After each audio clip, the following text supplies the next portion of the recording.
Hey, chapters 2 to 12 of The Rhythm of War by Brandon Sanderson, number 4 in the Strmlght series, or whatever it is.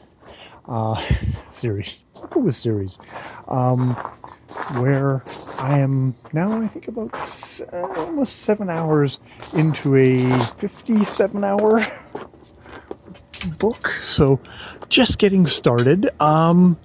Have to say, kind of just general overall, Sanderson's really, like, just his method of storytelling is, it's not like super long chapters just from one character's point of view.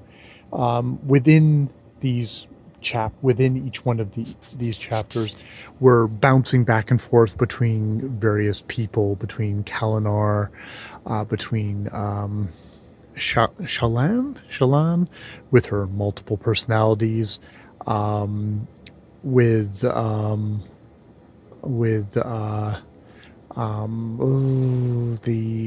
wife of the king, whose name I can't remember.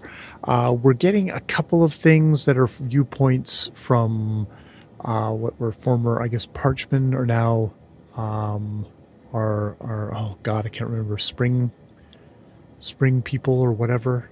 You probably can't hear me over the fucking fan that's outgassing here, which is why I usually sit further over this way where I can actually hear myself speak as well. Um, yeah. So we bounce back and forth between all of them. The fan, of course, immediately turns off as soon as I walk away from it. And yeah, I mean, it's fast and it's peppy, where it gives it a good kind of feeling of momentum, because we're bouncing back and forth from viewpoint character to viewpoint character, which is good because it's mostly just sort of set up at the moment. If you had big long chapters of each one, this would be a pretty draggy thing. So this is, that's Brandon Sanderson doing his best storytelling stuff. The prose is, it's the clear pane of glass kind of prose, which is not like to dismiss it. It's hard to do clear pane of glass prose, so you don't actually notice it. It doesn't get in the way. I probably couldn't do that. I can't do flowery. I can't do clear pane. So, hats off for that. I think that's there's some writers who just get in their way, get in the way of telling their story so much, or just, are just awkward in their writing, that can sometimes be an issue, or they have pretensions to being artsy and telling it in just a certain kind of flowery kind of way, which also kind of obscures what the fuck's going on. So hats off there. So that's good. We do have the thing of it's good at reminding me of it's been fairly good at reminding me about, like, who all these characters are and their notes. Kaladin, tortured, basically kind of going, it's PTSD. He is just so fucked up. And unfortunately, it was like, oh crap, we're having yet again a thing where everyone around him is like, "Are you okay? Are you okay?" And him being annoyed, like, "Of course I'm okay." But luckily, by the end of these chapters, it's like he's kind of like, the main king guy. There's Dallin. Fuck, I gotta get my king guy's name straight, because Kalinar, I think, nukes it for me. Has basically taken him off of active duty, because it's like, I should have taken you off active duty a while ago, but that was going to interfere with operations too much, to be honest. And now you need to go. We need to find you something else, because you're not combat ready anymore. It's come to that thing of, like, you're freezing up in battles and stuff like that. Not good stuff. So hopefully we'll still probably have a lot of tortured Kalinar stuff. That seems to be the note. If he's tortured for Shalyn, the woman who is, she's really good at drawing stuff. She's she's one of the first people to get uh, her own sprite that she communicates with that gives her kind of powers akin to a shard. Is it knife breaker? God, all this stuff.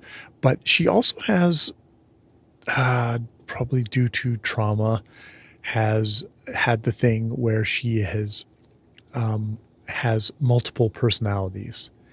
A dissociative identity disorder, I think, is actually even how Sanderson credited the person he talked to about this in his acknowledgments. And I don't know quite how I feel about that, of like how um, how highly functional she is and how communicative it is between. It's like it's another.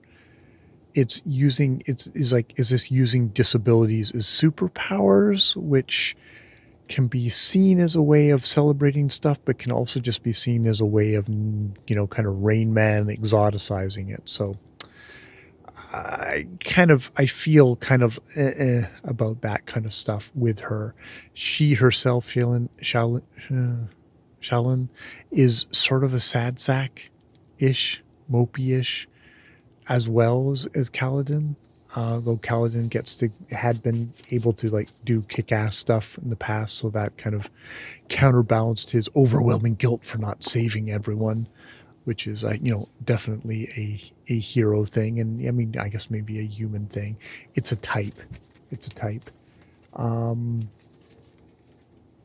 yeah, we have stuff with the newly kind of awakened peoples, the Parchmen, who are now no longer the Parchmen, but other names which I can't remember at the moment. Um, but they're slightly less recognizable psychologically, which makes them kind of hard to for me to remember. So yeah, that's just sort of where I am at the moment with it. It is, yeah, he's really good at telling stories. He's really good at keeping the pace going. Um, and there's about 50 more hours of that. So I will see how it goes. I'll see how much I actually get done this week. It's a nice thing to have playing while I'm kind of doing other stuff. So, I mean, I do that with everything. It's like when I've got a bit of a mindless task, I can listen to audiobooks and enjoy a story, my stories as I go along. So yeah, that's about where I am at the moment on the Rhythm of War. There is a lot of stuff of like, okay, they're kind of like, oh, who are we going to ally with? Are we going to ally? Can we get Spren to ally with us? This is the Parchman, the newly returned folk that they don't want to be they were subjugated under Odlin or whatever his name was. They lost free will, but now they have free will, so maybe they'll do something. But they've got these returned higher ones. It's a lot of stuff I'm still not that clear on. There is still a thing of you get that feel of like I need to do more homework to get everything clear in my head, which maybe I'll do because it's fun. It'd be funner if I can actually understand what's going on. It's one of these conundrums of being the very casual Brandon Sanderson fan. Like, you know, at past a certain point, are these books so specialized that they're not really for and the kind of guy like me who just wants to be a casual guy who wanders in. Hats off to something like the Dresden Files, which I give a lot of shit to, but they're books that you can that have been designed to have very casual readers who can maybe not who miss a lot of the other stuff that Jim Butcher puts into the books, but can still understand them. Maybe that's not so much the case with Brandon Sanderson in these books. Maybe they are pretentious in that way that if you're going to watch Avengers Endgame, you need to have watched a couple of the movies beforehand. You need you need to have done your homework. You need to have stuff outside of the one thing of the work, and that might just be what you need for Brandon Sanderson. So yes, that's where I'm at. That's where I'm going to stop tonight. More videos later.